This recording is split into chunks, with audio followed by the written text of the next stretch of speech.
मंडळी, स्वागत आहे माझ्या आजच्या ब्लॉगमध्ये। आणि आजचा विषय तुम्हाला माहीतच आहे, तर मी याच्यावर बोलणार आहे। तर आज माझ्या नवऱ्याला खरोखर माझ्यावर गर्व झाला असेल। तर का झाला असेल याचंच कारण मी तुम्हाला सांगते आहे।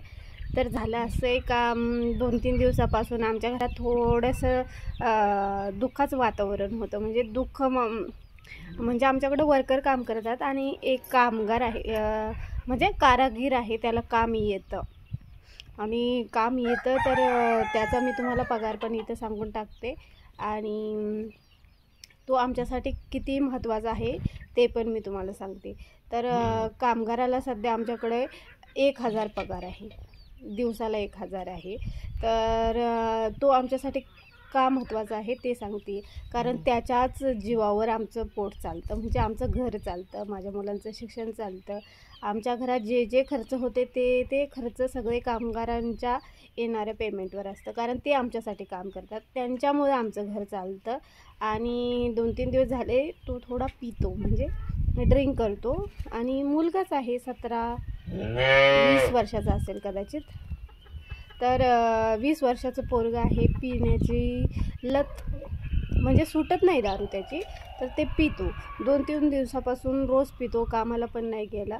आणि कामाला नाही गेला तर त्याला वाटलं आता शेट तर आपल्याला ओरडणार आहे, तर त्याने काय बहाणा केला का मी गावाला जातो असं म्हणत होता रोज। आणि माझा नवरा म्हटला, जा, एवढी मोठी बिल्डिंग घेतली आम्ही कामासाठी आणि आत्ता तू जर गावाला जात असेल तर तुला पेमेंट जे आहे तुझं ते भेटणार नाही, कारण असं मध्येच कोण काम सोडून जातो ना। एक तर माझ्याकडं माणसंच कमी, म्हणजे आमच्याकडं कामगार सध्या कमी आहेत आणि पाहतो पण भेटत नाही आम्हाला, तर तेच कमी आहेत आणि याच्यात हा काम सोडून जाणार तर आमचं तर सगळं हेच झालं आहे।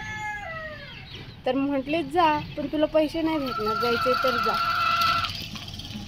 तर असं झालं होतं आणि मग तो जस्ट जाणारच होता, कारण दोघं आपसमध्ये बोलत नव्हते। मालक आपल्या कामगाराशी बोलत नाही आणि कामगार पण आपलं काय प्रॉब्लेम आहे ते मालकाशी शेअर करत नाही। तर तो A1 जाणारच होता। माझा नवरा पण म्हटला जा, त्याच्या घरी पण फोन करून सांगितलं तुमचं पोरगं येणार आहे, पण त्याचे पैसे भेटणार नाही, जेव्हा माझ्याकडे येतील तेव्हा मी देईन।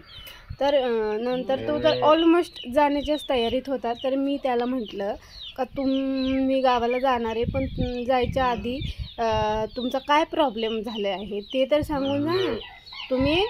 आत्ता तुम्ही जाणार आणि शेवटपर्यंत तुमचं आणि आमचं नातं खराब होऊन जाणार, त्यापेक्षा तुम्ही आत्ता जाऊ नका, तुम्ही होळीला जा। म्हणजे त्यांच्या इकडं होळी एक मोठा सण असतो, जसं आपल्या इकडे दिवाळी असतं तसं। तर मी म्हटलं होळीला जा ना, खुशी खुशी जा, म्हणजे मालक आणि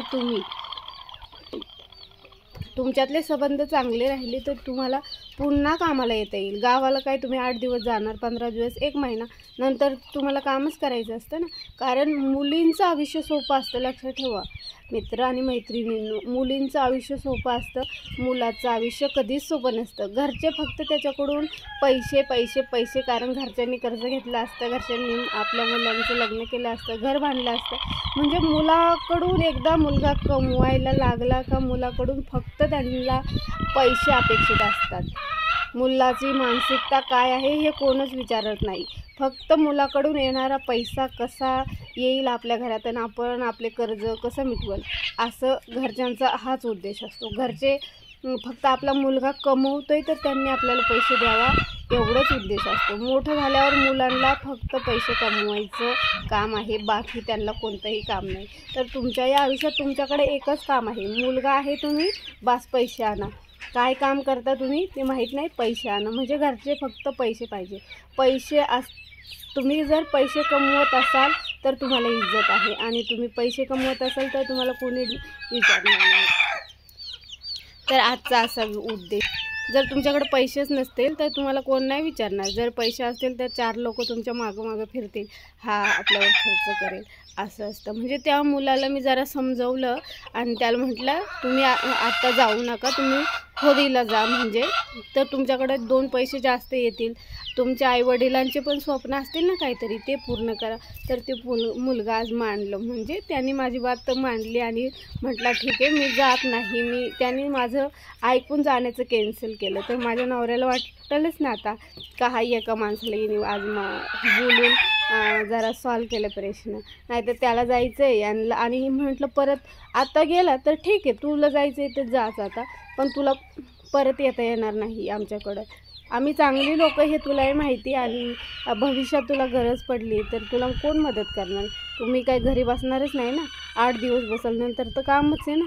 मग आपलं नातं सांभाळून ठेवायचं, कमीत कमी चांगल्या लोकांसंग. तर त्याला मी समजवलं, ती पोरगं मांडलं आणि मग तो गेला. कारण त्यांच्या भरोशावर आम्ही गाड्या घेतल्यात, हे केलं ते केलं, आणि तेच जर नसेल तर कसं व्हायचं? तर म्हणून म्हणते माझ्या नवऱ्याला आज माझ्यावर गर्व झाला असेल.